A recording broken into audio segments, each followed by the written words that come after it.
So we have just entered the grounds here at the Bonnet House Museum and Gardens, and we are here first weekend in April for the Orchid Festival, and this is an annual event.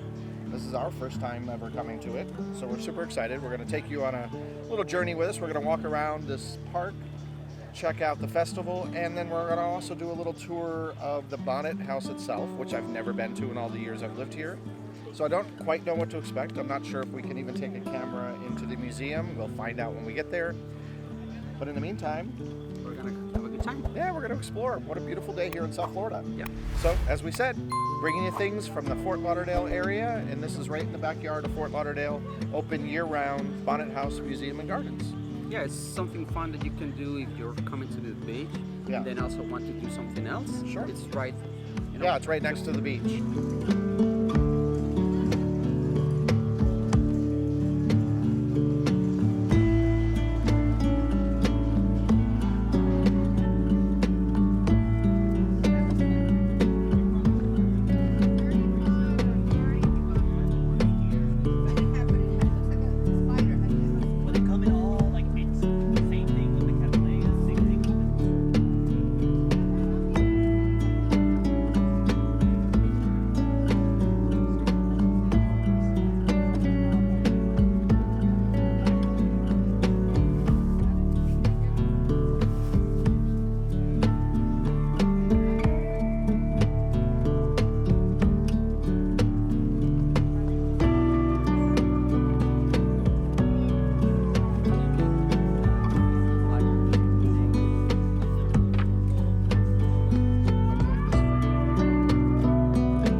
That they probably had kids coming here to visit, or friends or family, and I guess the kids will spend hours here during a warm day like today, playing here in the water fountains. Yeah, I would for sure. Great little fountain. Or run across the street to the beach.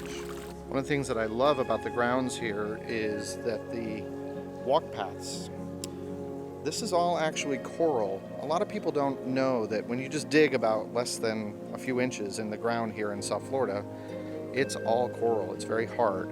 So the ground here is definitely not the best soil for growing as you get closer to the ocean. So they actually carved it all up and made the walking paths out of the natural coral. So if you look close, you can see like this. You can tell it's that very brain-looking coral, very porous. This beautiful aviary, very colorful. Make a new friend, Juan Carlos?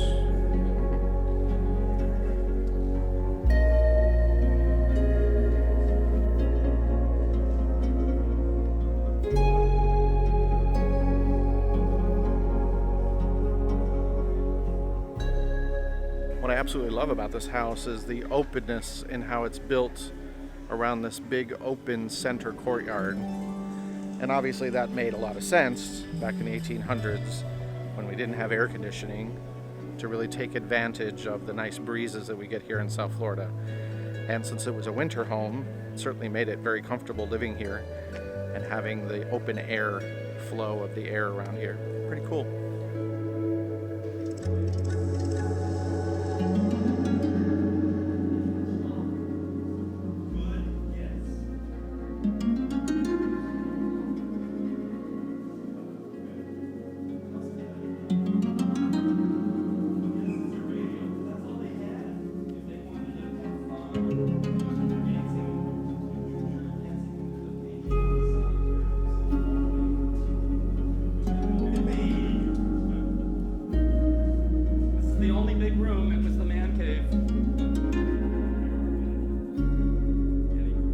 So we learned a little fact. Throughout the whole property, there are all these little wooden animals, and the third wife actually purchased them from a gallery up in West Palm Beach.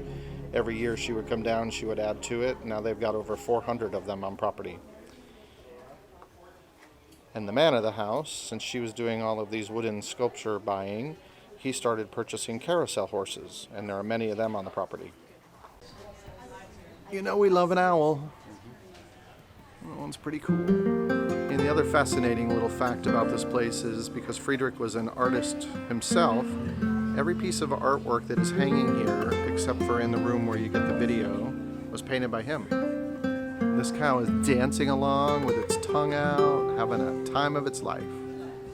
That's cool.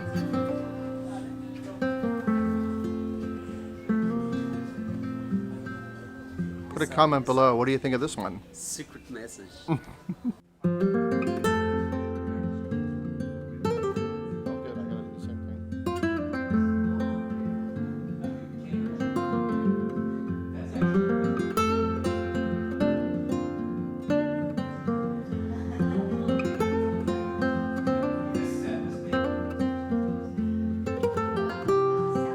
Beer steins up here too are all from the 1800s. Pretty cool. I actually really like this one up here with the dapper fella. This one is very ornate. Fascinating, all of the monkey sculptures that are here.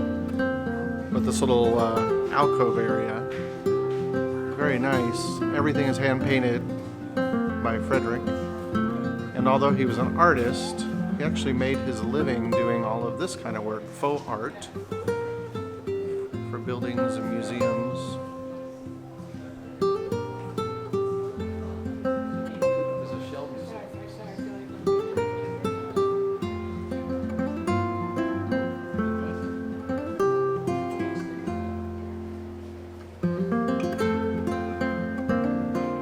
So this is kind of like a combination library and sitting room.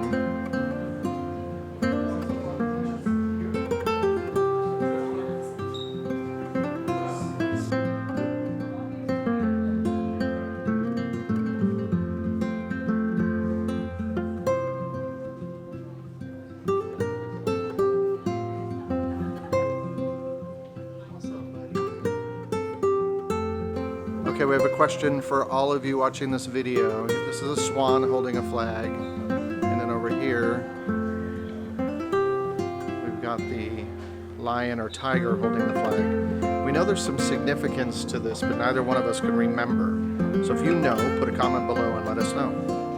He looks a little scared.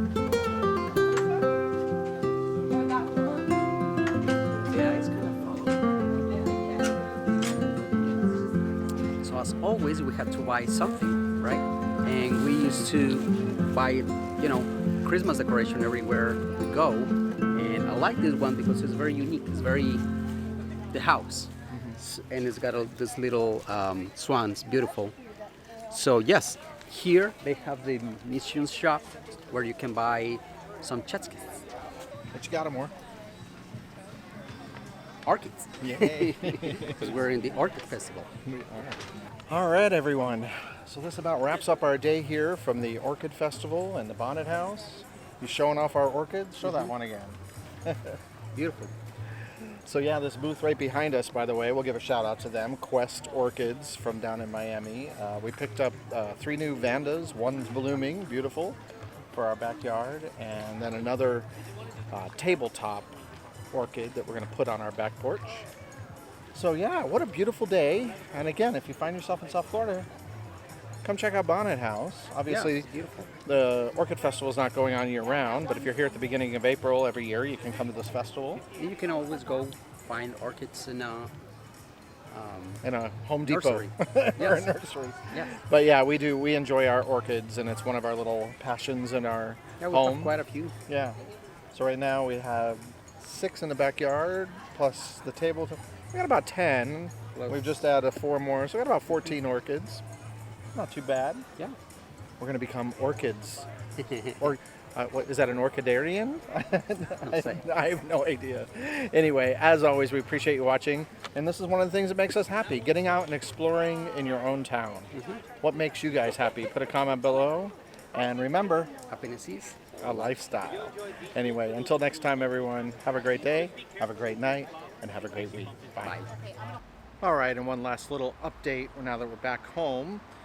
We stopped at the Home Depot to pick up some wire cutters because I had some wire mesh at my studio, but I needed to cut it so that we could mount these orchids that we bought so that they can propagate and get the roots going.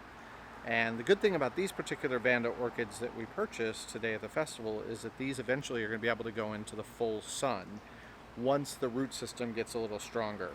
So the guy showed me at the festival how to do a little mock setup to kind of get them to root, and then once they're rooted, we'll be able to move them into a prettier looking container. But this is what I came up with from some things that I had available. So let me show you.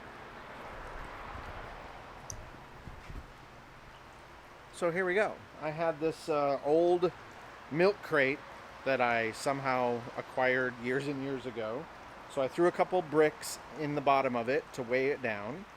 And then I had this chicken wire that I've had at the studio. And I cut off some of that.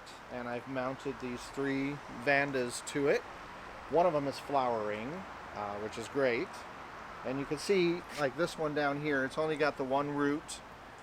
And one root up here, which is an interesting root. Once it starts rooting more and gets a little more comfortable, then we can move it into a little more direct sunlight. And the same with the one over here on the side. It's got a couple extra roots, but barely hanging on by a thread. So I got a little work to do, tender loving care to bring these, but we got a great deal from the folks at Quest Orchids on the 3 of these. And as I said, they had something similar to this setup at the festival, and that's how we had them mounted. So we'll do that.